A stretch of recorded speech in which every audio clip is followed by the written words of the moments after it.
아멘. 기도하겠습니다. 하나님 감사합니다. 우리를 깨끗게 하실 수 있는 분은 주님밖에 없습니다. 주님의 그 공로와 주님의 보혈과 주님의 피로 말미암아 저희들의 모든 죄가 사함을 얻었음을 예배를 통하여서 하나님 다시 깨닫게 하여 주시고, 주님 앞에 온전함으로 나아갈 때 하나님이 기뻐하시는 예배 가운데 우리의 심령이 새로워질 수 있도록 성령께서 충만케 하여 주시옵소서. 모든 것을 말씀으로 분별하게 하시고, 모든 것을 말씀으로 깨닫게 하시고, 말씀으로 새롭게 되어지게 하시고, 말씀으로 변화되어질 수 있는, 또 우리의 신앙이 성숙할 수 있는 은혜를 우리 안에 부어 주시옵소서. 주님 앞에 기도하는 모든 기도의 제목들, 간구하는 모든 제목들이 주님의 뜻 가운데 응답되어지게 하시고, 하나님 우리의 모든 삶에 예수만을 나타낼 수 있는 거룩한 삶이 될 수 있도록 주님이 함께하여 주시옵소서. 감사하며 예수님의 이름으로 기도합니다. 아멘.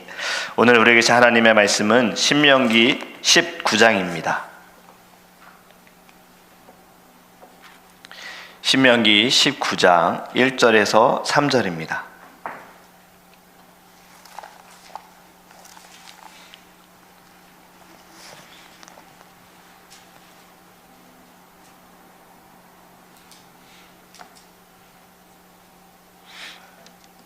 신명기 19장 1절에서 3절 말씀, 제가 주는 성경책은 구약성경 291페이지입니다.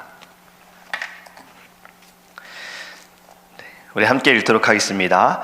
네 하나님 여호와께서 이 여러 민족을 멸절하시고 네 하나님 여호와께서 그 땅을 네게 주심으로 네가 그것을 받고 그들의 성읍과 가옥에 거주할 때에 네 하나님 여호와께서 네게 기업으로 주신 땅 가운데에서 새 성읍을 너를 위하여 구별하고, 네 하나님 여호와께서 네게 기업으로 주시는 땅 전체를 세 구역으로 나누어 길을 닦고 모든 살인자를 그 성읍으로 도피하게 하라. 아멘. 하나님께서 오늘의 말씀을 통하여서 우리의 심령을 새롭게 하여 주실 줄 믿습니다. 우리가 말할 것도 가르쳐 주시고 우리의 삶의 걸음도 주님께서 인도하여 주실 줄 믿습니다. 우리 지금 신명기의 말씀을 계속해서 나누고 있습니다. 신명기 19장의 말씀은요, 하나님께서 약속하신 땅에 들어가서 어떻게 살아야 할 것인지 또 가르쳐 주시는데, 무엇보다 신명기 19장은요 바로 하나님의 정의를 가지고 살아라 라고 말씀하고 있는 거예요. 오늘 읽은 본문의 말씀 1절에서 3절 말씀에 보면요, 반복되는 단어들이 있지요. 네 하나님 여호와께서, 네 하나님 여호와께서, 네 하나님 여호와께서, 이렇게 반복이 되어지고 있어요. 하나님께서 여러 민족을 멸절하시고, 또 하나님께서 땅을 주셨고, 하나님께서 주신 거룩한 땅을 주신 땅으로 들어가게 되어지고, 그 땅을 너희들이 나누고 도피성을 만들라. 중요한 것은 이 약속의 땅은 이스라엘이 힘이 있어서, 그들이 기술이 있어서 얻은 땅이 아니라 바로 네 하나님 여호와께서, 이것이 굉장히 중요한 것입니다. 하나님이 주셨다라는 거죠. 그래서 1절에서 3절 말씀에 반복되어지는 겁니다. 너희는 이것을 반드시 기억하여라. 네 하나님 여호와께서 주신 땅, 이 땅에 들어가서 어떻게 너희들이 정의롭게 살 것인가. 1절에서 13절 말씀은요 도피성에 대한 말씀인데, 이 말씀은 좀 뒤에서 나누기 원하고요, 14절부터 말씀을 보면요 바로 소유지를 그 경계하는 나누는 말씀을 이야기하고 있습니다. 14절 말씀을 보면 네 하나님 여호와께서, 또 반복되어지죠, 네게 주어 차지하게 하시는 땅, 곧 네 소유가 된 기업의 땅에서 조상이 정한 네 이웃의 경계표를 옮기지 말지니라. 아멘. 하나님께서 이스라엘 백성에게 주신 땅에 들어가서 이제 그 땅을 각 지파별로, 족장별로, 가족별로 나누어 준다는 거예요. 분배를 해준다는 거예요. 그런데 이 땅 분배가 완료가 되어지면요, 이 당시에는 그 개인 소유지의 경계를 돌로 지정을 했습니다. 그래서 그것을 지계석이라고도 하잖아요. 지계석이 이제 경계표가 되어지는 거예요. 근데 하나님께서 지금 이렇게 말씀하시는 것은요, 누구도 임의로 경계표를 옮기지 말라라고 말씀하고 있어요. 이유는 부유한 자가 땅을 계속해서 많이 소유하지 못하도록 하기 위한 거예요. 부익부, 빈익빈, 이것을 없애려고 하나님께서 제정하신 것입니다. 그렇기 때문에 준 그 땅 그대로 너희들은 그 땅에 대해서 감사하며 살아가라. 더 많은 땅을 차지하려고 하지 말아라. 남의 것을 빼앗지 말아라. 가난한 자들의 삶의 터전을 너희들이 가지려고 하지 말아라 라고 말씀하고 있어요. 그리고 15절에서 21절의 말씀은요, 바로 두세 증인의 입으로 하라라고 말씀하고 있는데 위증과 무고에 관한 말씀입니다. 15절 말씀에 사람의 모든 악에 관하여 또한 모든 죄에 관하여는 한 증인으로만 정할 것이 아니요 두 증인의 입으로나 또는 세 증인의 입으로 그 사건을 확정할 것이며. 아멘. 모든 악한 것에 대해, 죄에 대하여 이제 판결을 내릴 때 한 사람의 증언으로만 하지 말아라. 반드시 2명 또는 3명의 증인을 통해서 그 말을 듣고 신중하게 심리를 거쳐서 재판을 해라라고 말씀하고 있어요. 또 읽어보면요, 이런 말씀도 있습니다. 사적인 감정으로 인해서 위증하는 자, 그 증언에 대해서 거짓으로 고하는 자, 이들에게는 반드시 대가를 치르라고 말합니다. 지금 우리가 살아가는 세상법에도 위증이 굉장히 큰 죄잖아요. 저도 이제 증인으로 설 때 이것을 꼭 이야기를 하더라고요. 당신이 말한 것에 대해서는 법적인 책임이 있다라는 것, 그것을 당신이 감당하겠습니까? 그리고 당신이 말하는 것이 다 진실입니까? 라는 것을 선서하게 꼭 하게 한 다음에 위증인 것이 밝혀지게 되어지면 그에 따른 또 대가를 치러야 한다라고 저희는 이제 이야기를 나눴었어요. 그만큼 왜 위증이 참 위험한 것이냐? 그 사람의 말 한마디로 인해서 죄 없는 자가 죄가 있게 될 수 있잖아요. 그리고 죄 있는 자는 또 죄가 없게 될 수가 있잖아요. 하나님께서 그것을 아시기 때문에 위증에 대해서는 어떻게 하라 그러냐면요, 위증한 대로 처벌하라고 말씀하세요. 19절에 그가 그의 형제에게 행하려고 꾀한 그대로 그에게 행하여 너희 중에서 악을 제하라. 아멘. 위증자는 동해보복법을 해도 된다. 그가 말한 대로, 그가 행한 대로, 악한 자가 행한 대로 그대로 이 사람에게 똑같이 해도 괜찮다라고 하나님이 제정하신 겁니다. 하나님께서 왜 이렇게 하셨느냐? 하나님이 약속하신 땅은 거룩함을 유지해야 되기 때문인 거예요. 하나님의 정의를 가지고 살아가야 하기 때문에 무고한 자도 없어야 하고 피해를 입은 자도 없어야 된다는 것을 하나님이 가르쳐 주신 것입니다. 그렇다면 오늘날 우리가 살아가는 이 시대는 어떠한가? 지금은 더 악하잖아요. 고의적인 살인도 있고, 그리고 의도치 않은 잘못을 한 이들도 있지요. 그리고 과실치사도 있고요. 그런데 지금 읽은 말씀에 보면은 우리가 이웃에게 폭언을 하고 거짓된 일을 행하는 것, 나쁜 말로 저지르는 이 살인 행위, 이것 또한 우리가 하나님의 공의를 지금 지키지 않고 있다는 것을 깨달아야 합니다. 하나님이 약속하신 땅 가나안 땅에서만 하나님이 말씀하신 정의를 지키는 것이 아니라 지금 살아가는 이 시대에도 우리는 반드시 하나님의 정의를 지켜야 하는 겁니다. 하나님의 정의를 나타내야 하는 거예요. 지금 위증에 대한 이야기도 우리가 검증되지 않은 말들을 행할 때에 때로는 그 말이 어떻습니까? 누군가를 힘들게 할 수도 있고 어렵게 만들 수도 있어요. 성경에서도 말하기를 새치 혀가, 우리의 입술이, 우리의 말하는 것이 사람을 살릴 수도 있고 죽일 수도 있기 때문에 항상 너의 입을 조심하라 라고 가르쳐주고 있잖아요. 잠언에서 많이 나오는 말씀이 바로 그 입에 대한 말에 대한 말입니다. 그렇기 때문에 성경에서도 이러한 말씀이 있지요. 십계명에 네 이웃에 대하여 거짓 증거하지 말아라. 이것 또한 위증과 연결이 되어지는 겁니다.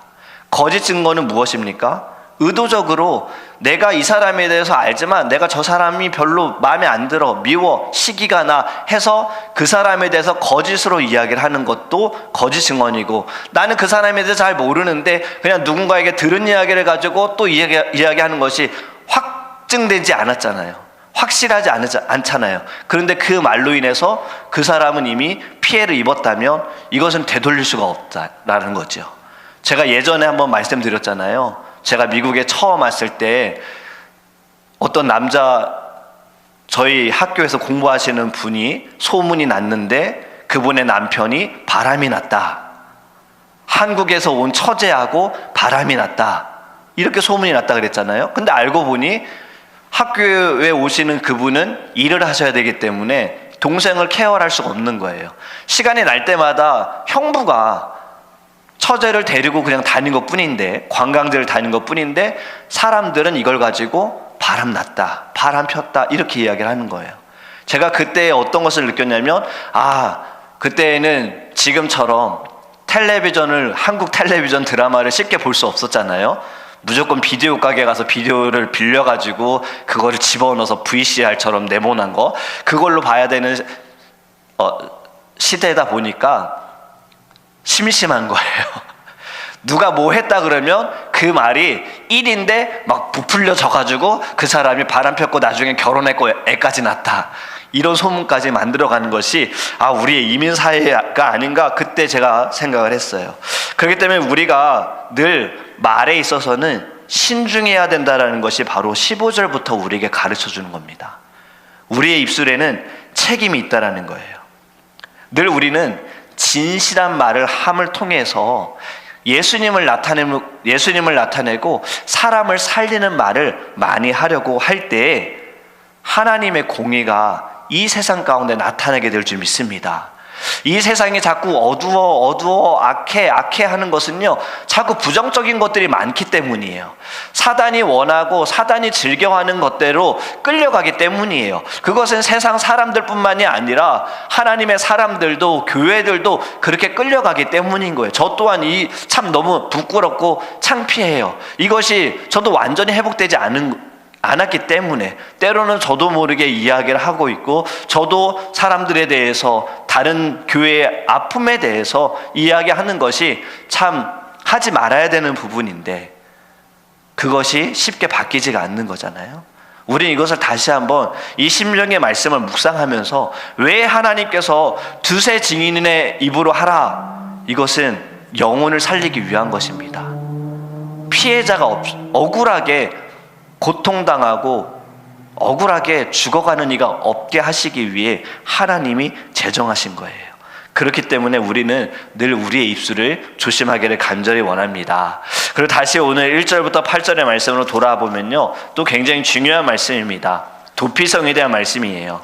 하나님께서 이스라엘 백성들에게 가나안 땅에 들어가면 너희들이 그곳에 3개의 성읍을 정해서 도피성으로 구별해 놓아라 라고 명령하셨어요.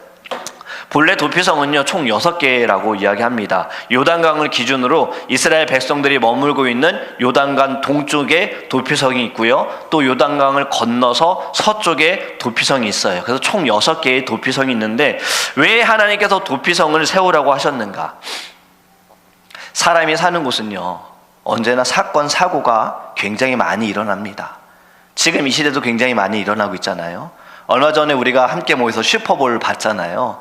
처음엔 굉장히 지루하고 재미없다가 마지막에 가가지고 경기가 막 역전이 되어지고 막 난리가 났어요. 연장전까지 갔잖아요. 또 연장전까지 가는 거 아니냐 하다 결국에는 캔자스시티가 역전해서 우승을 했는데, 이제 우승을 했기 때문에 캔자스시티에서 퍼레이드를 하는데 100만 명이 모였대요.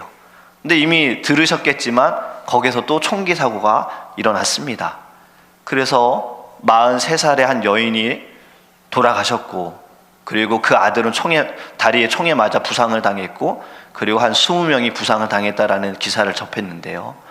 너무 안타까운 거예요. 사람이 많이 모이는 곳에 가는 것도 이제는 불안하고 두려워하는 시대가 되어졌어요. 여러분, 사건과 사고를 보면요, 의도적인 경우도 있고요, 의도적이지 않은 경우들이 있지요. 세상의 법으로도 보면요, 의도적으로 철저하게 계획하여서 누군가를 상해하고 누군가를 죽인 것에 대해서는 그 죄의 대가가 굉장히 큽니다. 그런데 의도치 않게 실수로 누군가를 상해하고 누군가를 죽인 것에 대해서는 그 형량이 조금은 달라지잖아요. 왜 하나님께서 이렇게 도피성을 정하셨는가? 4절과 5절의 말씀을 보면요, 살인자가 그리로 도피하여 살만한 경우는 이러하니 곧 누구든지 본래 원한이 없이 부지 중에 그의 이웃을 죽인 일, 가령 사람이 그 이웃과 함께 벌목하러 산림에 들어가서 손에 도끼를 들고 벌목하려고 찍을 때에 도끼가 자루에서 빠져 그의 이웃을 맞춰 그를 죽게 함과 같은 것이라. 이런 사람은 그 성읍 중 하나로 도피하여 생명을 보존할 것이니라. 아멘. 부지 중에 우발적으로 살인을 저지른 자 대해서 피해 보복자들로부터 보호를 하시기 위해 하나님께서 제정하신 거예요. 5절 말씀 너무나도 디테일하게 하나님 말씀하지 않습니까? 가령 예를 들어서 이웃과 함께 나무를 베러 갔는데 도끼질을 하는데 그게 빠져가지고 그 도구가 이웃을 죽였을 정말 안타까운 일이 벌어지는 이때에, 원한이 없이 부지 중에 일어난 이때에 그 사람이 죽게 되어지면 도피성으로 가라라고 말씀하고 있어요. 옛날에 드라마나 영화에서 정말 많이 나온 대사가 바로 이 대사 아닙니까? 우리 부모님을 죽인 원수, 그리고 그 원수에 대해서 복수하는 것이 대부분의 영화의 스토리고, 지금도 사실은 모든 영화나 드라마의 스토리도 복수에 관련된 겁니다. 그런데 여러분, 영화나 드라마는요, 이 복수를 함을 통해서, 왜냐하면 너무나도 어렵고 고통을 당하고 괴롭힘을 당했기에 복수를 함을 통해서 지금 이제 사이다와 같다, 복수를 성공한 것이 너무 잘 됐다 하는데, 영화나 드라마는 딱 거기까지잖아요. 그런데 이것이 삶에서 보여지면 거기서 끝나지 않습니다. 복수는 또 복수를 낳게 되겠죠. 내가 누군가에게 고통을 당해서 복수하면 그의 자식이 나를 또 복수할 수도 있고, 그와 가까운 자가 나를 복수할 수 있죠. 그럼 또 내가 복수를 당하면 또 내 자식이나 내 가까운 자가 복수를 할 수 있겠죠. 자, 이렇게 되어지면 어떻게 됩니까? 가정만 사라지는 게 아닙니다. 민족이 없어질 수 있어요. 하나님은 그것 때문에 말씀하신 거예요. 단지 한 생명을 살리기 위해서뿐만이 아니에요. 바로 이스라엘 전체를 보호하시기 위해 하나님께서 도피성을 제정하신 거예요. 왜냐하면 복수가 허락이 되어지면 계속해서 복수하다 보면 이스라엘은 더 이상 하나님의 정의로운 백성이 아니기 때문에, 하나님을 나타낸 백성이 아니기 때문에 말씀합니다. 그러나 고의적으로 살인한 사람은 어떻게 하라고 말씀하시는가? 11절과 12절입니다. 그러나 만일 어떤 사람이 그의 이웃을 미워하여 엎드려 그를 기다리다가 일어나 상처를 입혀 죽게 하고 이 한 성읍으로 도피하면 그 본 성읍 장로들이 사람을 보내어 그를 거기서 잡아다가 보복자의 손에 넘겨 죽이게 할 것이라. 아멘. 이웃을 죽였는데 이유를 분명히 말씀하고 있습니다. 그 이웃을 미워해서 계획적으로 의도적으로 기다렸다가 죽인 것, 이것에 대해서는 분명히 그 죄의 대가를 치르라고 말씀하고 있어요. 만약 그러한 자가 도피성으로 도망을 왔다 하더라도 그를 붙잡아서 그 모든 죄를 반드시 대가를 치르게 하라라고 하나님이 제정하셨습니다. 하나님께서는 이 특별히 도피성으로 향하는 도로도 오늘 읽은 3절의 말씀을 보면요, 땅 전체를 길을 닦으라라고 말씀하고 있어요. 왜 그럴까요? 길이 닦여져 있지 않고 험난하면 도망가는데 어렵잖아요. 그렇기 때문에 도망하기 쉬울 수 있도록, 재빨리 도피성으로 들어갈 수 있도록 그 길을 닦으라라고 말씀하고 있어요. 여러분, 이제 이 도피성이 우리에게 주는 교훈이 무엇일까요? 도피성은 예수 그리스도를 예표합니다. 우리가 지금 우리에게 도피성은요, 예수님밖에 없는 거예요. 우리가 가장 빨리 피할 수 있는 길도요, 예수밖에 없습니다. 우리는 지금 언제든지 주님께로 나아갈 수 있어요. 그런데 중요한 것은 무엇이냐면 내가 죄인이라는 것을 깨달을 때에 갈 수가 있는 거예요. 도피성으로 가는 이들은 자신이 지은 죄를 알기 때문에 내가 죽을까 두려워, 보복을 당할까 두려워, 그래서 도피성으로 가는 거잖아요. 우리가 예수께로 갈 수 있는 것은요, 내가 죄인이기 때문에 내가 이 죄로 인하여 죽을 수밖에 없다라는 것을 알 때에 그때 예수께로 갈 수가 있는 겁니다. 그리고 이 도피성으로 피한 자들은 살 수 있었던 것처럼요, 우리도 예수님께로 갈 때 우리가 살 수 있는 거예요. 우리의 영혼이 살 수 있고요, 우리의 신앙이 살 수 있고요, 우리의 믿음이 살 수 있고요, 하나님의 나라에 소망을 줄 수 있는 겁니다. 그렇기 때문에 여러분, 우리는 지금 이 신명기 19장의 말씀을 통해서 주님께로 가야 돼요. 근데 더 중요한 것은 무엇이냐면요, 나는 누구인가예요. 나는 어떠한 자인가예요. 내가 죄인이라는 것을 알 때에 하나님께로 갈 수 있는 것처럼 먼저 내 자신을 돌아보아야 합니다. 그리고 더 나아가 여러분, 교회가 도피성입니다. 교회가 도피성이 되어야 합니다. 이 세상에서 안전한 곳은 아무 데도 없잖아요. 평안을 누릴 수 있는 곳도 아무 데도 없어요. 그런데 교회마저 문을 닫고 사람들에 대해서 이 사람은 받고 저 사람은 받지 않게 되어지면 교회 또한 세상과 다를 바가 없습니다. 그냥 눈에 보여지는 대로, 기준대로 내게 맞는 사람만 받는 것은 하나님이 절대로 기뻐하지 않는 거잖아요.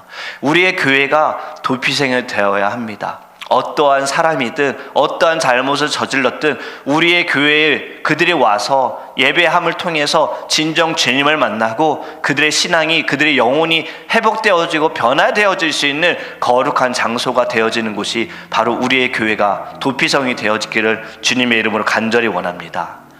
여러분, 이 도피성은요, 하나님의 은혜가 있는 곳이에요. 지금 잘못을 저지른 자가 도피성으로 피했을 때, 나 죽을 뻔했는데 살았다, 다행이다, 물론 이렇게까지 생각하겠지만 도피성을 만든 것에 대해서 알겠지요. 도피성이라는 곳이 어떤 곳인지 알기 때문에 그곳으로 도망을 갔잖아요. 도피성으로 갔을 때 나는 살았구나 하면서 그는 하나님의 은혜를 생각합니다. 하나님의 은혜로 내가 살게 되어졌다. 하나님이 이곳을 만드셨기 때문에 내가 살게 되어졌다. 그것을 깨닫게 되어져요. 그리고 여러분, 여기에는 또 굉장히 깊은 뜻이 있습니다. 도피성에는 사는 사람이 두 분류의 사람이 있어요. 먼저는 잘못해서 외부에서 온 사람이 살고 있는 곳이 도피성이고, 그리고 이미 도피성에서 살고 있는 사람들이 있어요. 여러분, 이 사람들은 어떻겠습니까? 자기가 살고 있는 곳에 자꾸 살인자들이 오는 거예요. 죄를 지은 자들이 오고 있어요. 만약에 우리 동네에 누가 온다 그러면 사실 우리 불안하잖아요. 두렵잖아요. 걱정되잖아요. 염려되고요. 이것이 사람의 마음인데 도피성에 사는 사람들은 이들을 받아요. 내쫓지 않습니다. 왜냐? 하나님이 말씀하신 그것을 지키기 위해서. 그리고 도피성에 사는 사람들도 이미 은혜 가운데 너무 감사함으로 살아가고 있기 때문에 그들의 눈에 도피해 온 사람들이 살인자 이것으로 보는 게 아니라는 거죠. 그들을 하나님께서 살려주신 자, 하나님께서 기회를 주신 자, 이렇게 보는 거예요. 여러분, 이 신명기 19장을 통해서 우리 교회에 우리에게 적용이 되어지는 것은 바로 우리도 하나님의 은혜에 감사함으로 살아가는 자라면 우리는 모든 이들을 다 환영하고 받아주고 안아주어야 하는 겁니다. 그럴 때 교회가 진정한 하나님의 도피성이 될 수가 있어요. 세상의 사람들은 숨 쉴 곳이 없어요. 너무 빠르게 움직이고 바쁘게 움직이고 숨 막히는 세상 가운데 살아가고 있어요. 그나마 숨을 쉴 수 있는 곳이 주님의 품에 있는, 주님을 만나는 이 거룩한 곳이 되기를 간절히 원합니다. 더 이상은 교회가 경쟁하는 곳이 아니었으면 좋겠어요. 교회가 교회를 경쟁하고, 교회가 교회를 시기하고, 교회가 교회를 질투하는 곳도 아니었으면 좋겠고, 교회 안에서도 마찬가지예요. 그냥 교회 문을 열고 들어왔을 때 너무 좋다, 너무 감사가 넘친다, 나 같은 죄인이 이곳에 앉아 있음이 하나님의 은혜다, 이것이 경험되어지는 모든 교회가 될 수 있도록 우리 함께 기도하기 원합니다. 더 이상 교회답지 않은 교회가 아니라요, 교회다운 교회가 되어야 해요. 그것이 먼저 우리 애틀란타 땅에 먼저 나타났으면 좋겠습니다. 정말 저도 안타깝습니다. 교회의 많은 어려움들과 많은 안타까운 일들에 대해서 저도 굉장히 마음이 아파요. 그런데 우리가 더 이상 이것에 대해서 왜 이랬니 저랬니, 목사님 주의종이 잘못이니 누가 잘못이니, 이러한 이야기 할 수 있지만 우리는 이제 이것보다 더 성숙해졌으면 좋겠습니다. 우리가 마음 아파했으면 좋겠어요. 그 일로 인하여서 저 성도님도 어떡하지? 영혼들 어떡하지? 그 모습을 지켜본 청년들과 학생들과 아이들은 어떡하지? 이로 인해서 그들의 신앙이 흔들리면 안 되는데, 믿음이 죽어서는 안 되는데, 주님과 멀어지면 안 되는데, 여러분 이제는 우리는 이 마음까지 가기를 원합니다. 그래서 이제 모든 교회가 다 도피생이 되기를 간절히 원합니다. 우리가 하나님께 돌아올 수 있도록 길을 열어줘야 돼요. 빨리 올 수 있도록 길을 평탄하게 열어줘야 돼요. 빨리 그 죄의 자리에서 벗어날 수 있도록, 죽음의 자리에서 벗어날 수 있도록, 그것이 우리가 해야 할 일입니다. 오늘 신명기 19장을 통해서 하나님께서는 우리에게 새로운 사명을 주셨어요. 또 깨닫게 하시는 거예요. 우리가 해야 할 일이 무엇입니까? 더 이상 우리가 세상의 사람들과 같은 마음으로 살아갈 것이 아니라 우리는 먼저 하나님을 만난 자로서 그 은혜에 우리는 살아가는 자로서 생명을 얻은 자로서 우리가 빛으로 살아가기 위해서는 우리도 거룩하여져야 됩니다. 하나님의 정의를 나타내는 거룩함이 저와 여러분들에게 있기를 주님의 이름으로 축복합니다.